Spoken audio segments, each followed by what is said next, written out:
Polresta Banda Aceh melakukan pemusnahan ladang ganja seluas 500 meter persegi di hutan Gampong Lantai Badro, Kecamatan Selimum, Aceh Besar, Senin 22 Mei 2023. Pantauan habaaceh.id. Saat pemusnahan, petugas turut menghadirkan salah seorang tersangka MY alias Abu Kurma yang merupakan pemilik ladang tersebut. Sedangkan dua tersangka lainnya ditahan di Mapolresta Banda Aceh. Kapolresta Banda Aceh Kombes Pol Fahmi Irwan Ramli mengatakan dalam kesempatan tersebut pihaknya memusnahkan 450 batang ganja dengan ukuran bervariasi dari yang baru ditanam hingga berukuran 3 meter. Sebelumnya penemuan ladang ganja tersebut berawal dari ditangkapnya salah seorang warga Panterik, Kecamatan Lungbata, berinisial A pada Kamis 18 Mei kemarin, di tempat pelelangan ikan Lampulo, Banda Aceh.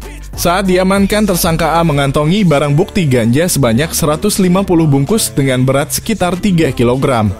Fahmi menjelaskan saat diinterogasi tersangka A mengaku membeli ganja tersebut dari tersangka H, warga desa Lampanah dengan harga 1,5 juta rupiah. Namun saat itu tersangka A baru membayar uang panjar senilai 500 ribu rupiah.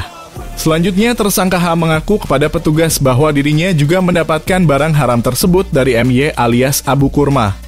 Atas perbuatannya, ketiga pelaku dikenakan pasal 114 ayat 2 junto pasal 111 ayat 2 dari Undang-Undang Nomor 35 Tahun 2009 tentang narkotika, dengan ancaman penjara seumur hidup atau pidana penjara paling singkat 5 tahun, paling lama 20 tahun, dan pidana denda paling sedikit 1 miliar dan paling banyak 10 miliar rupiah.